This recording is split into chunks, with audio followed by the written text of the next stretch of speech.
साथियों, इस पेपर का मैंने 20 प्रश्नों तक कंप्लीट करवा दिया था और आज के इस वीडियो के अंदर जो 20 प्रश्न हमारे बचते हैं उस पर मैं चर्चा कर लेता हूं।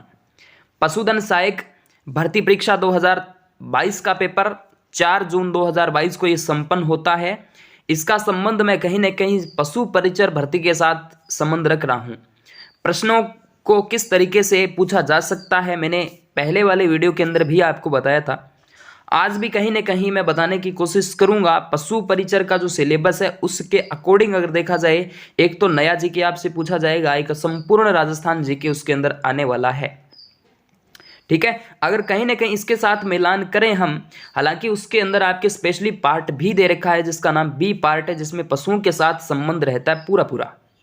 लेकिन फिर भी यहाँ पर राजस्थान जीके के अंदर पशुओं की नस्लें हैं और भी बहुत सी चीज़ें हैं जो पशुओं के साथ संबंध रखते हैं। फॉर एग्जांपल उनकी योजनाओं के साथ संबंध रखते हैं। बाकी आपका जीके तो आना ही आना है, तो ज़्यादा वक्त को ज़ाया नहीं करेंगे दोस्तों। यदि आप हमारे चैनल पे पहली बार आए हैं तो दोस्तों जुड़ जाइए हमारे साथ एक नए सफ़र की शुरुआत में। ये दोस्तों टेलीग्राम पर जुड़े, इसके अलावा यूट्यूब चैनल पे पहली बार आए तो यूट्यूब चैनल को सब्सक्राइब करें, फेसबुक पेज से जुड़ें, और जो साथी मुझसे व्हाट्सअप से नहीं जुड़े तो व्हाट्सअप नंबर पे आप मुझे मैसेज कर देना, अपना नाम और सिटी सेंड कर देना इस नंबर पे। ठीक है, 63 771 75 006 इस नंबर पे आप अपना नाम और सिटी मुझे सेंड कर देना। चलिए, 21वां प्रश्न आपके बीच में कुछ इस तरीके से रहा। निम्नलिखित में से किस राज्य की सीमा राजस्थान के साझा नहीं करती? इस प्रश्न को मैं यहाँ पे सीमा पूछी, राजस्थान के साथ साझा नहीं करती। पहली बात, राज्य केंद्र शासित प्रदेश आपके सामने है दोस्तों। केंद्र शासित प्रदेश की बात करें तो दिल्ली के साथ कोई संबंध हमारा नहीं है। पंजाब, हरियाणा, उत्तर प्रदेश, गुजरात राज्य जो है अपनी सीमा लगाते हैं। एक देश भी है हमारा पाकिस्तान, ठीक है, याद रखिएगा। उत्तर प्रदेश, पंजाब, हरियाणा ये तो सीमा लगाते ही लगाते हैं। बाकी इनकी सीमा का डिवाइडेशन भी नए आंकड़ों के अकॉर्डिंग हो जाएगा। 5920 किलोमीटर हमारी कुल स्थलीय सीमा है। 1070 किलोमीटर हमारी अंतर्राष्ट्रीय सीमा मानी जाती है। चक्कर अभी फलोदी के साथ चल रहा है कि लगेगी या नहीं लगेगी, डाउट के अंदर सारी बातें हैं। इसके बाद, बनास बेसिन राजस्थान के किस भौगोलिक विभाजन का हिस्सा है? बनास बेसिन की जब भी हम बात करते हैं दोस्तों तो जो आपके आ जाता है यहाँ पे पूर्वी मैदान के साथ। ठीक है, इसके बाद अगला जो प्रश्न आपके बीच में रहता है वो देखिएगा, पंचभद्रा राजस्थान के किस जिले में स्थित खारे पानी की झील है? तो दोस्तों यहाँ ये वाले सारे ही गलत हो जाएंगे। अब वर्तमान के अंदर बालोतरा यहाँ पे करेक्ट आंसर रहेगा। बालोतरा की बात यहाँ से कर ली जाएगी, तो बालोतरा इज करेक्ट आंसर, क्योंकि बाड़मेर जिले से अलग हुआ है बालोतरा 7 अगस्त 2023 को। इसके बाद, निम्नलिखित में से कौन सी नदी राजस्थान से होकर नहीं गुजरती है? राजस्थान से ताप्ती नदी का कोई संबंध नहीं है। रूपारेल, आपके माही, लूणी, इनका संबंध राजस्थान से है। कोपेन के जलवायु वर्गीकरण के अनुसार राजस्थान का कौन सा क्षेत्र AW प्रकार का है? तो बांसवाड़ा संभाग हम कह सकते हैं। तो सबसे जो दक्षिणी पार्ट है उसका नाम यहाँ से लिया जाता है। लाल दोमट मिट्टी की प्रकार मिट्टी राजस्थान के निम्नलिखित में जिले में पाई जाती है। लाल दोमट मिट्टी का संबंध जो है दोस्तों वो बांसवाड़ा से ही रहेगा, चलेगा। इसके बाद, निम्नलिखित में से कौन से जिले में कुल वन आच्छादित क्षेत्र सबसे अधिक है? तो सबसे अधिक आपसे पूछे तो उदयपुर के अंदर है, सबसे कम चूरू में है। निम्नलिखित में से कौन सा अभ्यारण्य करौली जिले में स्थित है? करौली जिले के अंदर केला देवी है दोस्तों, बंद बेराठा भरतपुर में है, गजलेर बीकानेर में है, सोरसन 12 के अंदर है।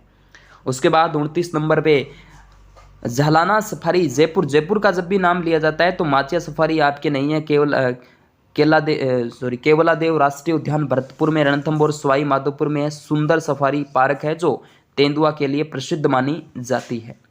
इसके बाद, निम्न में से कौन सा राजस्थान में राजकीय पुष्प है? किसका? रोहिड़े का पुष्प जो है राजकीय पुष्प माना जाता है।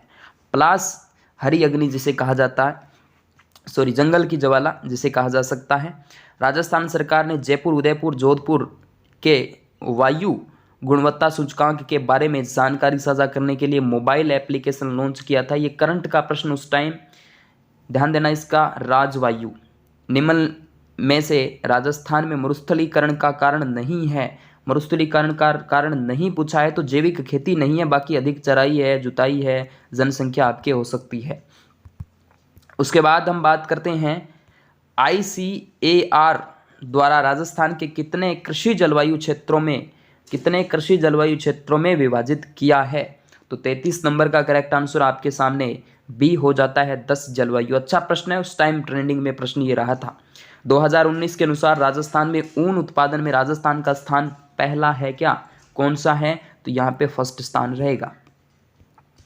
उसके बाद भाखड़ा नांगल परियोजना राजस्थान के किस किस की संयुक्त परियोजना है? तो भाखड़ा नांगल जो परियोजना है दोस्तों पंजाब, हरियाणा और राजस्थान की है।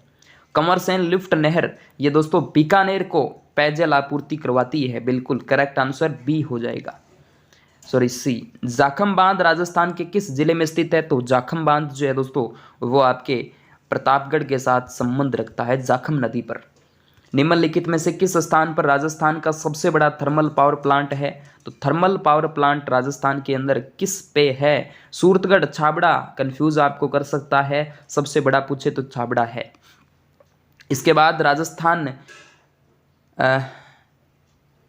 थर्मल पावर प्लांट दोस्तों छाबड़ा या सूरतगढ़, थोड़ा सा कंफ्यूज हो रहा है ना। चलो करते हैं, डाउट क्लियर कर लेंगे इसका। निम्नलिखित में से राजस्थान में लंबाई की दृष्टि से सबसे राष्ट्रीय जो राजमार्ग है वो कौन सा है? लंबाई में NH-15 का नाम लिया जाता है। लंबाई में NH-15 हो जाता है, और सबसे छोटा अगर पूछे तो 71B हो जाता है। छोटा आपसे पूछा है तो 71B, और बीजी पूछे तो NH-8 अजमेर से जो गुजरता है। राजस्थान में टंगस्टन जो है वो पाया जाता है। टंगस्टन की जब भी हम बात करते हैं दोस्तों तो अलवर में पाया जाएगा, नागौर में, बिल्कुल नागौर में पाया जाएगा टंगस्टन। ठीक है, टंगस्टन की खान डेगाना नागौर में है सबसे बड़ी।